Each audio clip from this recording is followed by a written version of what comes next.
Tonight I want to start off with a couple of administrative things before we get started. First, a huge anniversary. Tomorrow is the 50th anniversary of Christmas Eve, December 24, 1968, when for the first time mankind witnessed an Earthrise.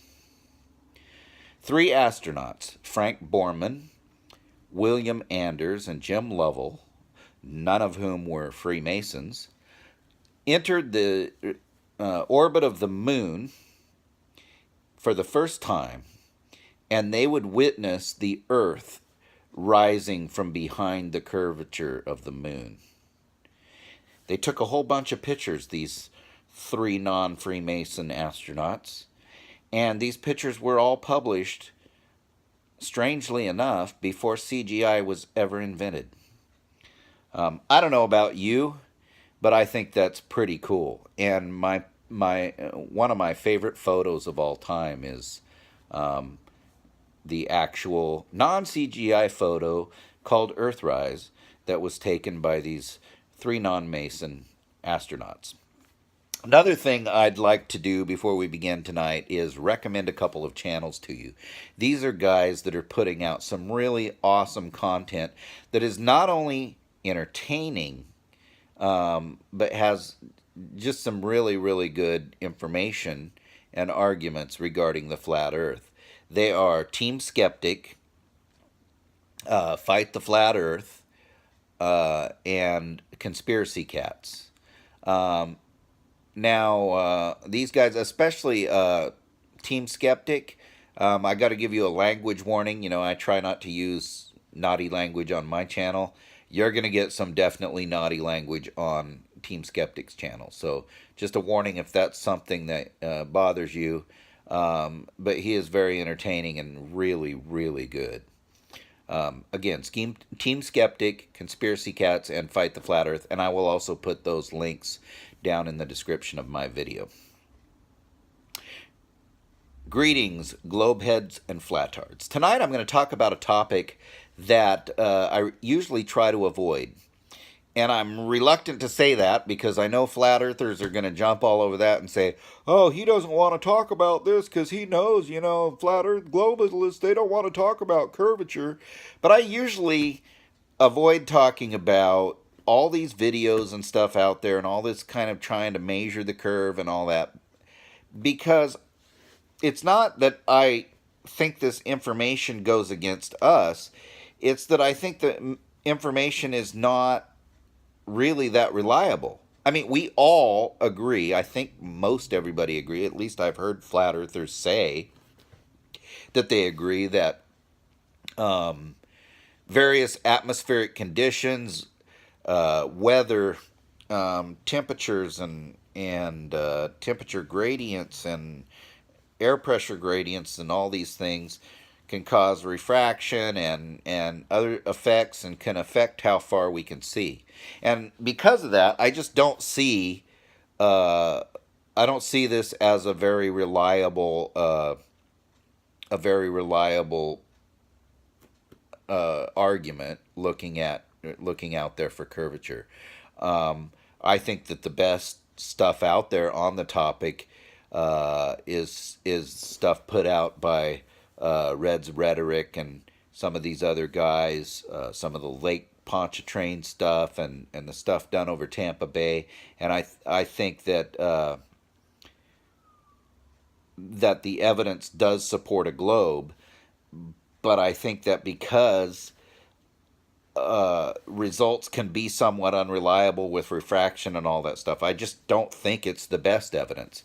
And I have long said that the best evidence is measuring angles of heavenly bodies, sun angles, angles to the stars. We know Polaris was used for years by sailors to navigate, and this works because the Earth is curved, and it works out so that because Polaris is 90 degrees above the North Pole, and it's basically 0 or on the horizon when you're on the equator, and everywhere in between, the degrees above the equator is equal to your latitude.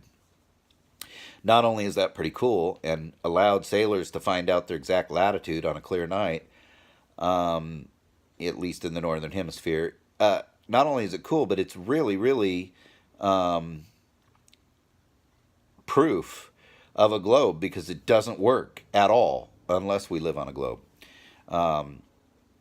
So I've always thought that these were much better arguments and much better suited for really finding the truth than curvature arguments are. But there's one aspect of curvature that I want to talk about tonight, because I keep hearing flat earthers talk about it, and they're just flat wrong, pun intended. And this is what Phuket World likes to call Sideview curvature. I've heard this argument from Phuket World, from allegedly Dave, and from several other flat earthers, and they say that if the Earth is really curved, you should be able to see it from side to side. If there's a boat out there on the horizon, for example, on the left side of your field of view, and then follows the horizon across, you should see it like go uphill until it sits center of your field of view, and then start to curve off downhill as it sails away to the right side of your field of view. And this is just absolutely wrong. They completely are making the wrong expectation of what a curve will look like when you're standing on a globe. And here's why. Imagine that you are standing in the middle of the sea. It could be land somewhere, as long as there's no mountains or hills or other contour and relief that's going to change where the horizon is. But imagine you're standing on a level surface. Let's just put you on a boat in the middle of the ocean with no land in sight and calm seas. The horizon is going to be the exact same distance in every direction, is it not? And if it's not, I need somebody to explain why. You're going to be able to see the horizon the exact same distance away from you in every direction. Flat earthers love to say the horizon is 3 miles away. That's a very, very simplistic thing to say, because it depends a little bit on on how high up you are. The higher you go, the further the horizon is away from you. Which is another argument they make. They say that the horizon rises to eye level as you go up. That's not true.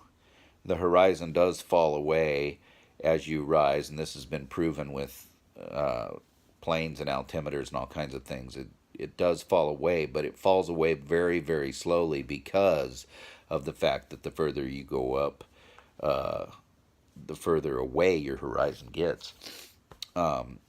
And that's what you'd expect looking out at a curve. But you're standing in the middle of the ocean, you're looking out at the horizon. For the sake of the argument, we'll say it's 3 miles from you. It's 3 miles away in every single direction. As you turn and go in a slow circle, the horizon is the same distance away. Now take yourself out of that situation and imagine, instead of looking out at the horizon, you are in a completely round room. When I was small, I grew up on a farm, and we had what was called a silo. This is a cylindrical storage unit for grain, and ours had the roof missing off of it, and grain wasn't stored in there anymore, and you could crawl in there. We used to. Some owls lived in there, and you could stand literally in the middle of this silo with the wall the same distance away from you in all directions. Now, if I was to stand in that silo and I was to paint a line on that wall, would I want to curve that line or make it a straight line in order for it to go all the way around and meet itself at the other side? If I started off to the left and I made the line bow up and then curve down to the right, it wouldn't go all the way around the silo. It would hit the floor at some point.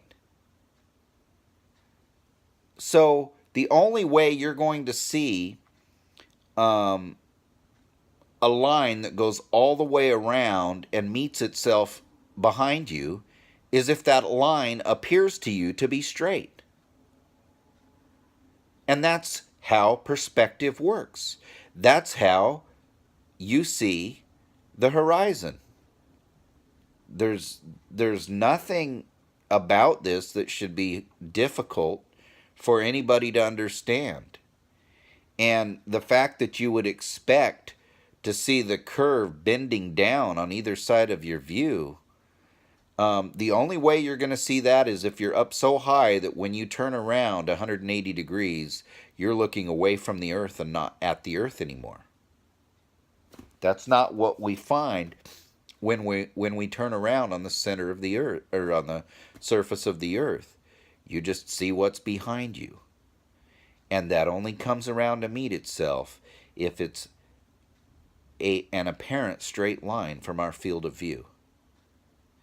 There is a lot of interesting things that you can learn out there on YouTube, but don't fall for these snake oil salesmen.